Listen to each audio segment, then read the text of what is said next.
Hello and welcome to Miss Hannah Loves Grammar. In this video we'll be concentrating on the poem Before You Were Mine by Duffy.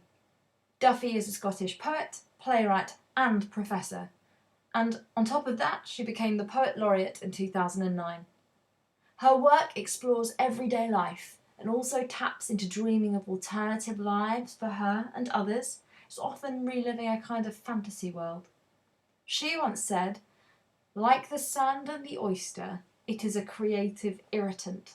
I'm trying to reveal truth, so it can't have a fictional beginning." So let's consider the title of this poem, Before You Were Mine. What's the truth she's trying to reveal? The title definitely implies a romantic relationship, when it's actually concentrating on parental, platonic love. So beyond that, we also get this awareness that the word mine seems very possessive. It is, after all, a possessive pronoun. And it suggests this poem will tackle the responsibility of being a parent and what that did in the case of Duffy's own mother. Duffy uses her imagination and, at times it's clear, a photograph stimuli to consider the life a parent has before they have a child. It's something that we rarely think about.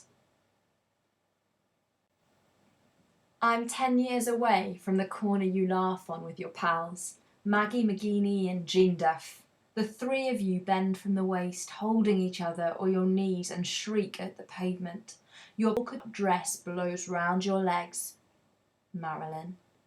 I'm not here yet. The thought of me doesn't occur in the ballroom with the 1,000 eyes, the fizzy movie tomorrows the right walk home could bring. I knew you would dance like that. Before you were mine, your ma stands at the close with her hiding for the late one. You reckon it's worth it.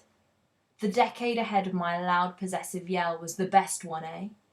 I remember my hands in those high-heeled red shoes, relics, and now your ghost clatters towards me over George Square till I see you, clear as scent, under the tree with its lights. And whose small bites on your neck, sweetheart? Cha-cha-cha. You'd teach me the steps on the way home from Mass, stamping stars from the wrong pavement. Even then I wanted the bold girl winking in Portobello somewhere in Scotland before I was born. The glamorous love lasts where you sparkle and waltz and laugh before you were mine. Duffy breaks this poem into cinquains, 5-line stanzas, and this gives a sense of control to distant history. Each stanza considers images, memories, and whether this is the poet or the persona's view, it unlocks their relationship with their mother and gives nostalgic details about their mother's past. Each stanza also ends with either a full stop or a question mark. This makes each stanza seem complete, unbroken, and unchanging, almost like the fixed mindset our speaker has of their mother's past. The full stops are drawn attention to. There are 4 of them in the opening stanza, and each of them gives the reader time to reflect as we pause. The double full stops on line 5 in stanza 1 highlight the importance of each of the images in each sentence. Your polka dot dress blows round your legs. Marilyn. It's almost iconic as an image.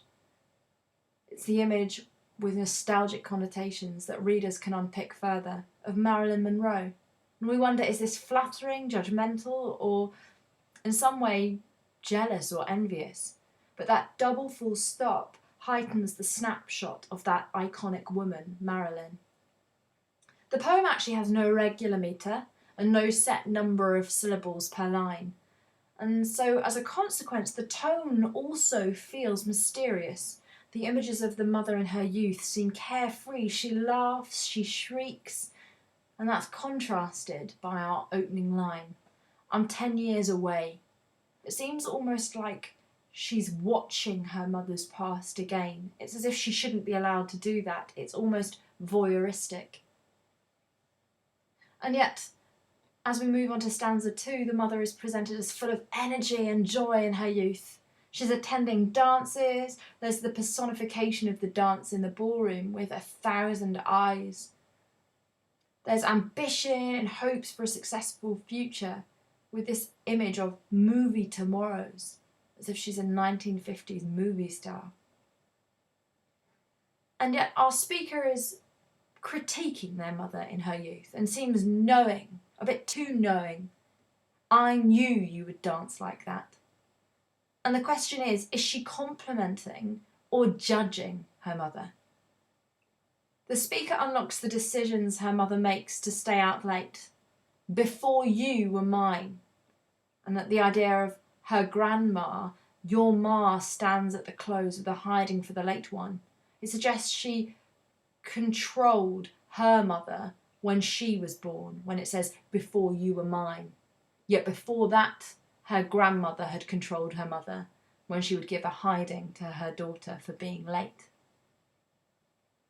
And you also get this sense that her mother, our speaker's mother, was a risk taker when they were young. You reckon it's worth it. Stanza 3 is much more bleak than the opening two stanzas. The speaker refers to their cry as possessive and drawing more attention to how hard it must have been for this mother to transition from youth to responsibility. The question that we get at the start of this stanza is incredibly sarcastic, it would seem.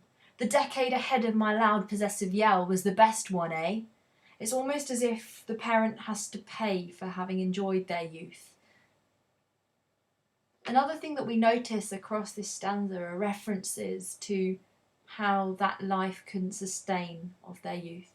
The high-heeled red shoes that we understand she must have worn to dances are relics now. And a relic is an ancient surviving item from an earlier time. The speaker used to play with these shoes.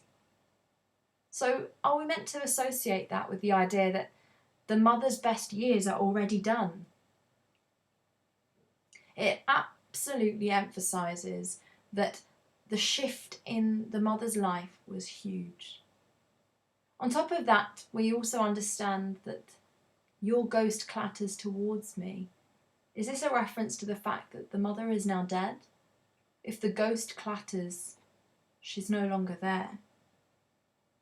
The most unnerving question is absolutely in line 15. Whose small bites on your neck, sweetheart? There's almost sibilance there with small and sweetheart, which very much aggressively push forward the question, which we might expect from a lover or from a mother telling their child off. But we don't expect that kind of question from a child to their mother before they are born. The final stanza takes a different kind of tune. We have an endearing recollection of the mother teaching the child to dance on the way home from Mass with its cha-cha-cha.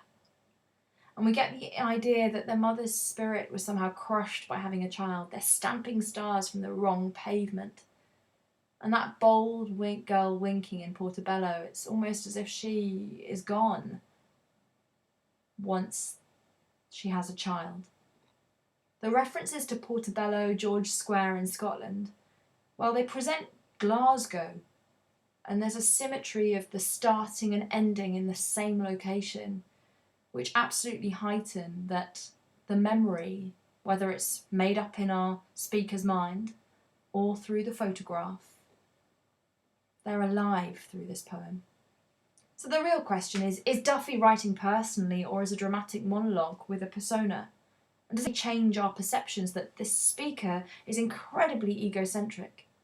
All of their mother's life in this poem, as narrated by them, involves them, punctuated possessively by the phrase, before you were mine.